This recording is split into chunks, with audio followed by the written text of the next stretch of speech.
ready? Okay, so I'm going to start over. Yes, ma'am. Yes, you may. Okay. So tell me when you're ready. You're good. It's already started. Okay, awesome. So again, issues of the 1920s, reviewing. These are just some of them, and they all touch on other areas. So immigration, we're talking about immigrants coming into the U.S. has caused a problem. So we see an increase in nativism. We're going to see the Immigration Quota Acts that are going to be passed during this time period. Red Scare, we're talking about the fear of communism. We're talking about also nativism playing into this. This is the Sacco and Vanzetti case. This is where we see the Palmer raids. Okay, and so we'll talk more about that, but it all is a reflection or a response to the Bolshevik Revolution in 1917 in Russia and the rise of communism and the fact that the United States isn't afraid of the spread of communism because it is the exact opposite of capitalism. Women, we're going to see women's issues in the 1920s as young women are going to be pushing back against the social norms. In 1920, women get the right to vote with the passing of the 19th Amendment. Also during World War I, women had worked when men went off to fight in the war, so they've enjoyed that sense of independence, having an income, and so that's going to have an effect here when we talk about them. Great Migration, referring to African Americans that moved during the World War I period from the south to the north, and this will continue to happen. This is going to lead directly to the Harlem Renaissance, the spread of jazz music to the north. It originated in New Orleans, so that's going to have a cultural impact that we're going to see in the northern regions. The temperance movement, again, you have your Southern Christian temperance movement, your anti-saloon leagues that are going to be moving to push for the passing of the Prohibition Amendment, which is the 18th Amendment. We also know that the 18th Amendment prohibition is going to lead to lots of problems and concerns. Okay, so those are the issues. So, moving from the issues, let's talk about the politics of the 1920s. Okay, so we have three presidents. We start out with Harding. Then we have Coolidge. And then who's our last one? Hoover. Okay, so in the 1920s, Wilson starts out the 20s, finishing off the World War I era. But when we talk about the presidents of the 20s, really and truly, these are the three that we're talking about. They are all three going to be laissez-faire. L-A. I can't spell today. So, all right, laissez-faire presidents, meaning hands-off. We're going to see less regulation and less, what's the word I'm looking for? Enforcement of anti-trust legislation. Okay, so they all three had their kind of slogans for the time period. So Harding comes in, return to normalcy, wanting to get the country back to normal. He's going to focus very much on pro-business. Okay, Harding dies in office. One of the things with Harding is we're going to see some political corruption in his presidency. He himself is not responsible for it. Beyond putting people in power, he probably shouldn't have. And we'll come back to that in a minute. He dies in office. Calvin Coolidge is his VP. Coolidge becomes president.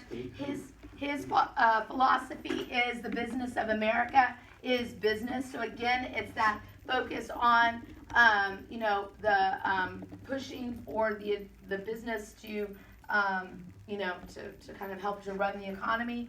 And then after Coolidge, it's going to be Hoover. And I put Hoover. Okay, and Hoover's is going to be that idea of American prosperity is going to continue. One of his quotes was "a chicken in every pot," meaning that every American is going to have what they need, not that they're all going to have chickens in their pots. Okay, all right. So yeah, he felt the government once he got into the Great Depression, he thought it would all work out. Exactly. He is going to adhere to the philosophy of rugged individualism, that you need to work hard and things will work out, that the government doesn't need to get directly involved, that the economy is going to fix itself, so government needs to remain hands-off. Okay, it does not work very well for him. All right, so those are our progressive presidents. Some of the things that are going to happen in this time period is that, again, we're going to have the Prohibition Amendment. Okay, so Prohibition is passed with the 18th Amendment. All right, so that's one. We also, as I mentioned, have the 19th Amendment passed during this time period. And we're going to see the Emergency Quota Act, EMERGENCY quota. Okay, so this is going to go back to the issues of immigration, the Immigration Quota Act. So we're limiting the number of immigrants into the U.S. All right, so those are some of the political aspects of the 1920s. Any questions on this so far? Anything I need to go back over? Y'all feel pretty good about it? Okay, all right, so now let's talk about events. No, let's go social changes. We talked politics, so let's talk social changes. Okay, so when we look at the social changes, we're talking about society, what's happening within society. And there's going to be a number of things. We're going to start with the changing roles of women. All right, so the changing roles of women. And one of the things, the big things that we see here is the flappers. Okay, so the flappers are going to be these young women that are pushing back against the traditional norms and traditional values. We find flappers in the cities. Okay, this is not a rural phenomenon. This is an urban phenomenon. Okay, so what happens is because of the 19th Amendment, because of women working in the factories during World War I and wanting to maintain a sense of independence, that's going to kind of be an influencing factor. And so we're going to see women of the 1920s that are going to challenge the traditional norms. And so, for example, with the flappers, you have the young women that are going to cut their hair short. The hemlines are going to come up. They're going to be a little bit more independent and a little bit more active in activities that have previously been kind of taboo. So drinking, smoking, in some cases, some promiscuity, dancing, wearing makeup, those types of things. Okay, so challenging the roles of traditional values. So if you take a picture of a traditional woman and you take a picture of this more modern image, you're going to see a vast difference. Traditional women typically wore longer hemlines, longer sleeves, higher necks, more conservative, much more conservative. This is going to be less conservative, right? You guys playing on your phones, you guys sleeping. I'm doing this because you have a test tomorrow, not because I need to do it. I know this material. Okay, so this is for you, not for me. And if you don't want to do it, then we can do the assignment that I have for you instead. All right, changing role of youth and fads. So this goes in here too. It changes, and it's basically like a texture and a film. It's really cool.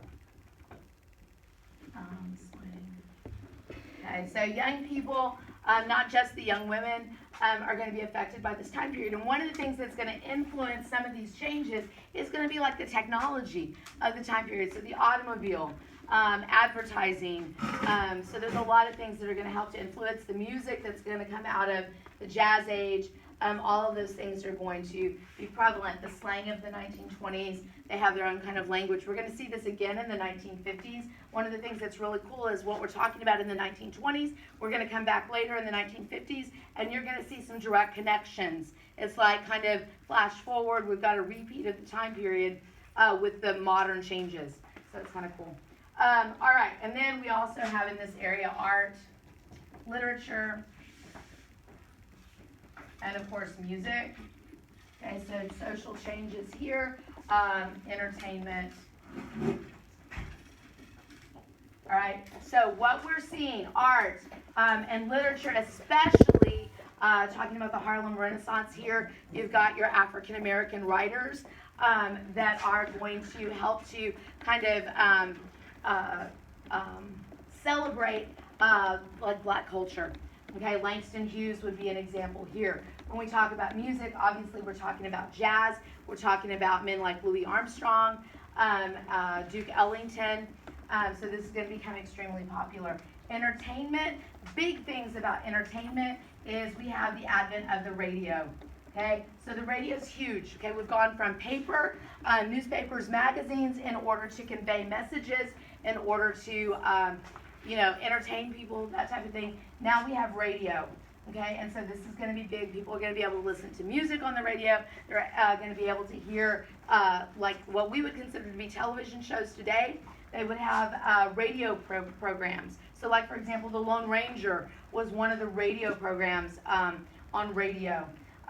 This is going to be the first time that political candidates are going to be able to talk to the American people and get their message out to large numbers of people at one time. Because up until now, it's either in the newspaper or the magazine, or they've gone out and they've, been in public talking to people. But you can only make so many public appearances in so many parts of the country. But radio is going to be broadcast across the country. So your presidential candidates, your congressional candidates can get their messages to the people. And this is going to influence voting.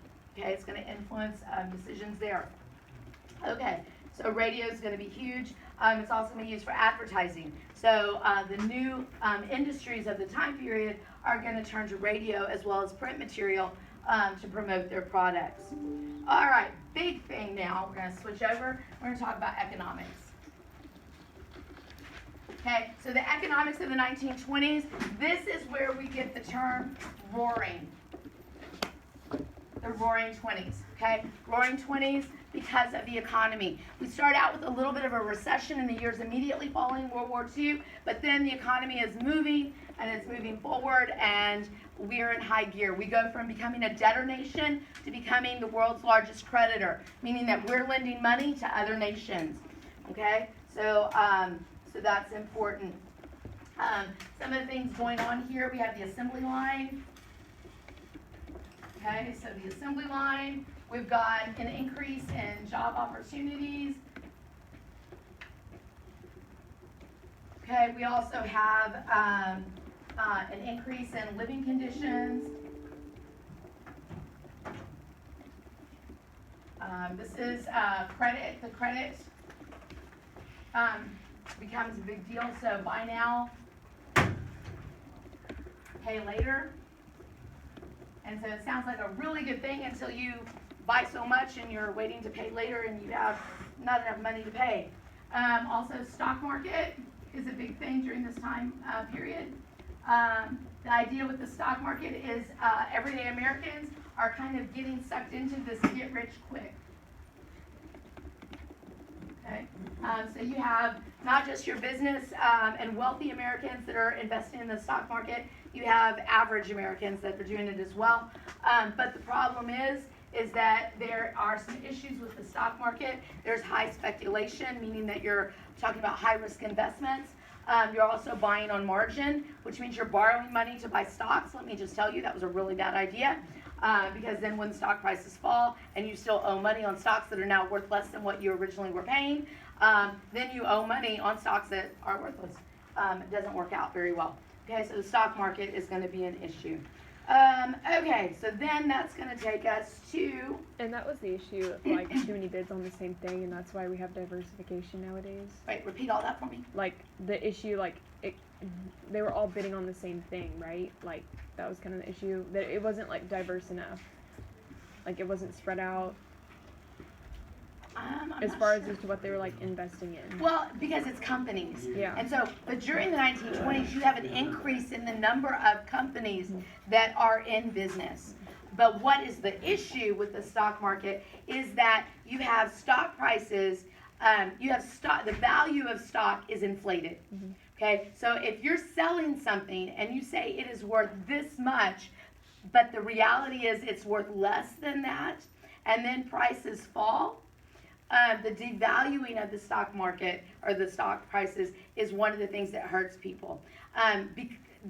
What led to this kind of stock prices going up and up and up is because the economy was booming and businesses were making money, and so people were buying stocks, and it looked like the companies were making money, but the companies began to kind of overvalue what their stock is actually worth. And then when the recession starts, when the prices start dropping, unemployment increases and that creates a problem. what caused that to start? Like, what caused prices to start dropping? Overexpansion and overproduction. Okay. Overexpansion and overproduction are going to be two big things, coupled with the fact that businesses were kind of fudging, you might say, on what their stocks were really worth. Okay, so they're saying they're worth this, but the reality is they're not worth what the businesses are saying they're worth. So and then when everything it was starts, false promotion. yeah. Wow. So then everything starts to fall apart, and it goes from bad to dismally bad and worse. Yes. Okay, so the next part that we're going to look at really quickly is going to be the isms of the 1920s. So the isms. So you'll see what I mean when we talk about, you have nativism. See what I mean? Isms. Nativism, you have racism.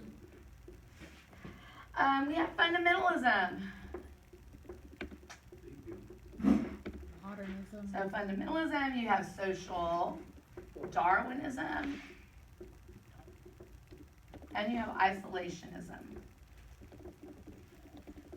Okay, so these are some of the examples of the isms, and they touch on things that we've seen. So obviously nativism is the idea of anti-immigration. Okay, so here we're seeing nativism in the Emergency Quota Acts, the other immigration acts that are passed that are limiting immigration, especially from Southern and Eastern Europe. All right, racism, the big aspect of racism here is going to be the resurgence of the KKK. Okay, they're going to swell their membership to over 5 million. They're going to broaden the scope of with which they target Americans. So essentially, if you're not white, you're not Protestant, and you're not American, you are open game for them. They are going to be very popular for a while during the 1920s until some corruption on the part of some of the leadership of the KKK is going to get them into trouble. Fundamentalism. This is the belief that the Bible is literal and true. Okay, that everything in the Bible is true, and so you're very, very conservative, religious, individuals. This is going to be an issue. And when we talk about the issues of the 1920s, fundamentalism versus science is going to be one of those issues, and we see this played out in the Scopes trial. Okay, so that's one of the issues. So What was the deal with the judge? The judge, like, it was like in that little paper, the reading we did, it was like he started out the court with prayer and stuff like that. Like it was making fun of how, like, oh, there was no bias. Like, biased, right. Yeah. Well, and you got to think about where this trial was being held. It was held in Dayton, Tennessee. You're in the South. You're part of the Bible Belt area, so conservative, and very Southern, Southern religious kind of ideology there. So to say that there was bias definitely within the court is 100% accurate. So you have traditional views. The fundamentalism is your traditional Christian attitudes and beliefs against science, which is your modern. So one of the overall arching themes is traditional versus modernity. And we see that played out in a number of different areas. But here with this one, the Scopes trial, you have John T. Scopes teaching Darwin's theory of evolution in the high school. It's against the law in Tennessee. He's arrested. He goes on trial. So then you have this circus of a trial that takes place in Dayton, Tennessee, where people come from all over the country to kind of be part of this this atmosphere of circus. People bring monkeys. You have trained monkeys and performing monkeys outside the courthouse, and so that's where we get the whole, evolution, monkeys, Darwin, so the monkey trial. You have two attorneys, so you have William Jennings Bryan. And is this under fundamentalism now or social Darwinism? This is fundamentalism. Yeah, because it's the Scopes trial. Well, the Scopes trial is here, but social Darwinism is applying the ideas of Darwin and survival of the fittest to other aspects of society. So essentially, they're kind of separate ideas. William Jennings Bryan is your prosecuting attorney, and then So you he have was the fundamentalist. yes. So yes, William Jennings Bryan is your fundamentalist, and then you have Clarence Darrow, who is the defense attorney. Okay, so he's going to represent Scopes, arguing on behalf of the modern views. Okay, the outcome is that Scopes is going to be found guilty, but then shortly thereafter, he's overthrown on a technicality. Okay, but the big idea is that we're seeing that clash of culture. All right, then that takes us to social Darwinism, and this is the idea of applying Darwin's theory of survival of the fittest to society. Okay, and basically those that, you know, are able, are strong, are going to survive, and those that aren't are going to get, you know, swept away. And this is going to apply in business, and it's going to be used to justify a lot of the things that are happening. Isolationism coming out of World War I, the United States is going to adhere, sort of, kind of, to a policy of isolationism. We're isolated when it suits us, okay? We don't want to get involved in European affairs. We don't sign the Treaty of Versailles. We don't join the League of Nations, but yet we're part of like the Kellogg-Briand Pact, where we agree, you know, to you know, not make war, and other countries around the world sign this, which is a really stupid treaty because it's outlawing war, and how do you outlaw war? It doesn't, you can't enforce it. Yeah. So exactly, very good. Somebody listened. That was awesome. All right, so that is those are some of the isms, and then the last piece is just knowing your people. So we've talked about Clarence Darrow, we've talked about William Jennings Bryan. You have when we talk about African Americans, and we talk about the views of African Americans. You have Marcus Garvey. Okay, he is a Jamaican immigrant, comes to the United States. He's going to push this out back to Africa. I was out of Africa. That's a movie. Back to Africa. That's also moving. Back to Africa. Movement. Back to the Okay, so back to Africa movement, and so he's going to be someone that supported a separatist, I can't spell, S-E-P-A-R-A-T-I-S, separatist ideology, that it was okay for African Americans and whites to be separate, that they should not be integrated, that they should be proud of who they are, and they should, you know, cling to that identity. So is it like a fine if they don't accept us for who we are, then we don't want to be immersed in those culture? We don't need them. It's that Okay. kind of attitude. We don't need their acceptance. We don't Okay. need to be like So them. what I We don't remember need- from the reading was that he was very like, or I might be mixing him up, is that we need to focus on skills of trade and this That's and going to that. be Booker T. So Booker T was like, we need to focus on this to prove to them that we can be beneficial, and then we can get these higher paying jobs. So Yes. so they opposed each other. Okay. Okay. Yeah, because you're going to have three. You're going to have three major figures that have kind of different ideology regarding African Americans. So Marcus Garvey, go back to Africa. We're going to establish our own nation. We don't need to be part of white culture. Booker T is the one that believed in education and that we need to train ourselves so that we can become important and valuable members of society, and thereby we will earn the respect, and in earning the respect of the whites, we will also earn the rights that we deserve. So he came first, and then Marcus was like, I disprove this. Yeah, Booker T and W.E.B. Du Bois are going to be precursors. They're going to happen first. Marcus Garvey comes in the 1920s as well. Booker T and then you have W.E.B. They're definitely contemporaries, but they have different ideas. Okay, so W.E.B. Du Bois, if you want to think of it like this, Booker T is we're going to be patient, we're going to wait. W.E.B. Du Bois says, no, we're not. We're not going to wait around for them to decide that we've earned their respect, that we've earned equal rights. We're going to work for it now. One of the things W.E.B. Du Bois does is he co-founds the NAACP. Okay, so the National Association for the Advancement of Colored People. We talked about this in the Progressive era because it kind of happens during the Progressive and it overlaps into the 1920s. So Du Bois and people like Jane Addams are all going to be working together to create the NAACP. This is going to be an extremely important organization, especially when we get to the 1950s. All right.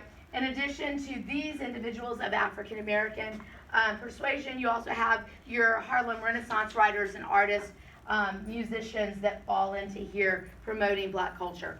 Was it Booker that had the college major? Yes, this is the Tuskegee Institute. I can't spell. Okay, so the Tuskegee Institute is going to be the college that he creates to help build skills. Well, we need to know like the names of the writers that what were the names of those writers? Like there was a group name. Oh, so the Lost Generation. So when we talk about Oh, I art, love literature, that. and stuff, the Lost Generation is going to be your writers like F. Scott Fitzgerald, Sinclair Lewis, and Ernest Hemingway. There's others, but those are some of the big names. Ernest Hemingway, one of his big pieces is A Farewell to Arms. F. Scott Fitzgerald, his big thing is going to be, like for us to be familiar with, is The Great Gatsby. A lot of the writing of the 1920s is disillusionment of war.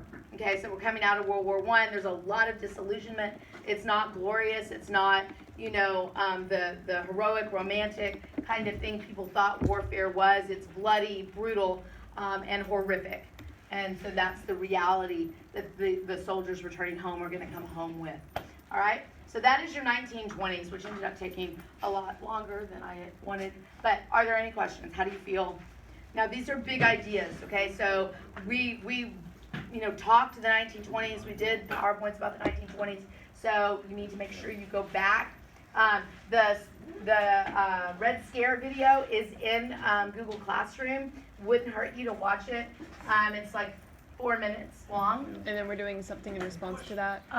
You have something in Classroom in response to that, but it also probably be helpful in just understanding what the Red Scare was.